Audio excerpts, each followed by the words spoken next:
What's going on, YTBC? So it's looking like Andre Berto, they're leaning towards Berto. It's all over the internet. Even on some respectable websites, I'm seeing Andre Berto's name more than I've seen Amir Khan's name. I was thinking it was going to be more Amir Khan, even though Mayweather said Berto and Kareem Mayfield. I think in my last video, I called Kareem Mayfield Curtis Mayfield. Accident, man. Blame my parents for that shit, man. Playing the old school music. But look, man, it might be Andre Berto. Now, I've been kind of critical of Andre Berto, and I'm critical of every fighter. I'll give them their props, but I'm also critical too, man. I try to be very unbiased when I do my videos. I'm not gonna, diss a fighter for the hell of it just to make you guys happy. I'll be critical and I'll be very unbiased. I've had good things to say and bad things about every fighter. Andre Berto's one of them. When he was undefeated and he was fighting guys like Freddie Hernandez on HBO. That's great for him. Get your money. He fought Freddie Hernandez on HBO for $1 million. Good for his team. Good for him. But I've been critical of him since then. Just because I thought that he, probably could have lost that fight against Collazo. I had Collazo winning, but he won that fight. But let's get to Andre Berto and his style. If this is the fight, I know some of you don't want to see it. You would rather see Mayweather in there with a Keith Thurman, Kell Brook, on and on and on. We know that. So let's get past that part and let's break down Andre Berto. If he's in there with Berto's shorter than Mayweather. He has a shorter reach. You guys, this is a mismatch. Even though Berto's 31 years old, he's been a champion before welterweight. He's, I've seen good and bad from Berto, man. I saw him get knocked down by Cosme Rivera on ESPN. I've seen him get up off the canvas, and I've seen him win the fight, unanimous decision. But it's like, dude, you got floored by Rivera. But then he came back and he won the title. He came back and was able to beat a guy like Luis Collazo, even a guy like Juan Urango. The first time I seen Urango beat up was it Devin Alexander beat him up, knocked him down. I think Floyd was in attendance for that Alexander fight. I believe that was a fight he was in attendance for with Alexander when I saw Urango. Carlos Quintana, in 2010, he had a little bit left, but Quintana, Cotto kind of beat the starch out that dude. And Berto was able to TKO him, so he had wars with Victor Ortiz, wars with Guerrero, a war with Soto Carras. He was able to beat, Lopez. He didn't look all that great against Chambers. Steve Upshur Chambers. He didn't look that great. That's when he was trying to mimic the whole Floyd Mayweather shoulder roll. His arms are too short for that style, in my opinion. Especially fighting somebody with a reach advantage on you, because as you're sitting there shoulder rolling, you got short arms. So with the shoulder roll, Mayweather is able to, and I say Mayweather, even though I know other fighters have used it, but the fighters of today, especially the welterweights, they try to mimic a guy they look up to in Floyd Mayweather. So when they use it, Floyd has a really good reach. So when he's in that position, he can fire straight right hands. He can use the jab. He can move laterally. He can bend over at the waist and, put his hands down a little bit and get out of that position, where these guys like a Broner and Berto, they're stuck in that position. Berto, for example, he has short arms. So when he tries to shoot the jab, it's going to come up short. He tried to shoot a straight right hand. It's going to come up short. He has to be close for that type of shit. I'm not saying he can't fight out of that stance, but his reach and his arms are so, he has like T-Rex arms almost. And I know he's a short, he's 5'6.5", so he has no really advantages. I know he's, like I said, I always say he's top heavy, very big chest and forearms and, biceps, but his legs are really skinny, not, skinny like Deontay Wilder, his proportions, but for guys that's so top heavy like Andre Berto, it looks kind of awkward. In the wars he's been in and he's lost and had his eyes puffed up looking crazy, the Ortiz and Guerrero fights, those are the type of fights I don't think Floyd's going to bring that type of fight to Berto. I could be wrong, but Floyd doesn't fight like that. If Floyd can pot shot you and win a 12-round UD, he'll do it, especially now in his career. I'm not talking about pretty boy Floyd. A lot of you like to say, oh, what about when he fought Indu? And what about when he fought Hatton? It's like, okay, well, that was pretty boy Floyd. I'm talking about Money May, the guy that likes to go UD. And that's just the truth, y'all. I'm not hating on him. If you can do it, do it.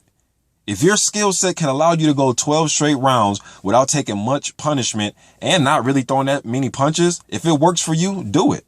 But as a fan, sometimes it's not really exciting to watch. And I don't necessarily want to watch Rock'em Sock'em Robot. But at the same time, I want to see somebody go in there and be the aggressor and try to get a guy out of there. Be a boxer puncher. You guys always hear me say that. Ali, Holmes, some of my favorite heavyweights were boxer punchers. Even though they didn't have crazy power, they'll put hands on you, man, to try to get you up out of there.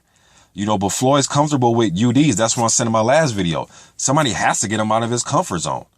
If Berto goes in there and tries to go just all out and he's not afraid of Floyd's power and he's willing to risk getting two puffed up eyes like he did against Ortiz and Guerrero and force the action, this could be an interesting fight. But if he goes in there and tries to stay his distance and he's just happy to be in there with Big Bro and all that type of garbage, then it's going to be an easy 12-round unanimous decision for Floyd Mayweather. He can't allow Floyd Mayweather to pot shot and dictate the pace. Because if he allows him to dictate the pace and pot shot and posture and move around the ring like he wants to, he's going to lose this fight badly. Let me bring Amir Khan in this. I was watching a fight. I watched the Collazo and Amir Khan fight. Go to that fight. And like I said, Berto and Mayweather isn't written in stone yet, but just if it's Khan, go watch the Collazo and Khan fight. Look how many times Khan just circled to his right. He circled to his right the whole fight. I'm sitting there and I know the fight's past, but I'm like, Luis, just throw the left hand. You can close your eyes and throw a left hand. You're going to land it. Khan just circled to his right the whole time. And I'm sitting there like, oh my goodness, man, this dude, I mean, if you looking at you, Luis could have closed his eyes and just fired a left hand and it would have landed on Khan. You can't do things like that. Now, let me take this back to Floyd. Khan, Berto, whoever it is, you can't be so predictable because Floyd's going to pick up on it. Floyd's going to say, oh, you're just going to circle to your right the whole fight? Okay, left hook, check left hook, jab. He's going to let you walk yourself into his left hand. You can't be predictable. You got to mix it up. So Berto, fight on the outside is going to be tough, man. He's going to try to go in there and test hand speed. Floyd has the timing. He'll time the speed. Floyd's not going to go in there and say, okay, you punch off, punch. Let's see who can punch the fastest. That's not going to happen. Berto's going to have to mix it up. He's going to have to rough Floyd up. He's going to have to. He's going to have to. Rough him up, but be smart about it. Use combinations. Rough him up a little bit. He can't go in there with the whole, I'm glad to be in here with Big Bro. If he has that type of mindset, if this fight's made and he has that type of mindset in the press conference and he's letting Floyd do little passive aggressive type things like, like when Floyd puts his hands on somebody's shoulders and, rubs it. Fuck all. I mean, man, come on, man. Don't let your opponent do that type of stuff. I'm not saying that you can't go in there and shake hands and be gentlemen, but, letting a man put his arms around you and, bring you close for a picture and all. No, man, it's just, now, I know some of you may say that has nothing to do with being in the ring, but you need to set at the doorstep, man. You need to let Floyd know what type of promotion this is going to be, what type of fight he's getting himself into. There's no putting your hands on me and, directing me towards the camera here. No, man, get your hands off me, man. You're a man, I'm a man. Yes, you're the A side. Yes, you're a kabillionaire. But you can't let Floyd do passive aggressive things to you. I'm not saying spit in his face at the press conference or, try to do something like that. Something, that mess the fight up or put a black eye on the sport. You don't have to go, you don't have to go Riddick Bowe, Larry Donald on us and start punching each other or Barrera and Morales. You don't have to do that. But let him know like, hey, man, I'm here to kick your ass, man. But he can't get into this shoulder roll. And I'm glad that he has Virtual Hunter in his corner. But it's just going to be him in the ring. But somebody's going to get him in the right mindset. It's not looking at him like Big Bro. You got to look at him like a king. And you're ready to come in there and take the empire over, man. And start from scratch and take his O away from him. Hand speed, roughing Floyd up on the inside. Make Floyd into the aggressor sometime and make him walk in the shots. I'm not saying make Floyd the aggressor and you just stand there and take shots. Because Floyd has shown me in the past before when he was Pretty Boy Floyd. If you let him be the aggressor, man, he will place shots on you. And he has enough power to where in the long haul of a fight, he will break you down, systematically break you down, man. And if Berto has his eye puffing up and his face is swelling up like I've seen it do, Floyd's going to work on his face. He's going to work on those eyes. He's going to stiff jabs, stiff counters, stiff leads. Berto's going to have to be on the lookout for leads, man. Because with that reach advantage and the way Berto and his arms are so short, Floyd's going to pick up on this. He's going to get hit with leads. Floyd's going to be able to lead and retreat damn near simultaneously. I know it sounds like I'm making Floyd into a superhero type dude, but his reflexes, his counterpunching ability, whether you hate him, you don't like him, that's fine. He's not my all-time favorite, but I'm just being honest with what I see. He's razor sharp. Berto hasn't been razor sharp. He's looked good in some performances, but not razor sharp.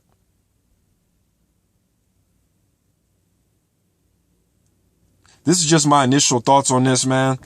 I will be back to drop more videos on this, do a style breakdown more in depth. But this is just my initial thoughts of seeing Berto all over the internet. Berto and Mayweather. Just got home and I turned on the internet and I'm seeing Berto, Mayweather, Berto. So it's all over right now, man. So this might be the fight. But if this is the fight, I see Floyd winning an easy unanimous decision. Unless Berto pulls something out his hat. He has heart, man. Berto does have heart. He's not going to quit like Victor Ortiz. Even though Ortiz beat Berto, I know that. I know he did. And they both got up for multiple knockdowns in their fight. And Victor Ortiz was victorious. And so was Guerrero. And Guerrero didn't quit either. But Berto has a lot of heart. He's been through ups and downs. He's bringing some experience in. See, I'm glad he didn't get the fight back then because when he had his O, because he thought he was mini Floyd Mayweather to an extent. He did. Go back and check old videos. He talks like Floyd, easy work, and, had a tremendous camp. The little things Floyd say Berto was doing. He was doing it before Broner. Broner just took it to a whole different other level, but Berto was doing it too. And I used to get on him for it. You take some losses, you start getting your eyes puffed up. You get with other trainers. That's called experience, man. And he's hungry. And I think he'll give in there. I think he'll give a spirited effort. But that's all it's going to be, y'all, is a spirited effort. I'm out.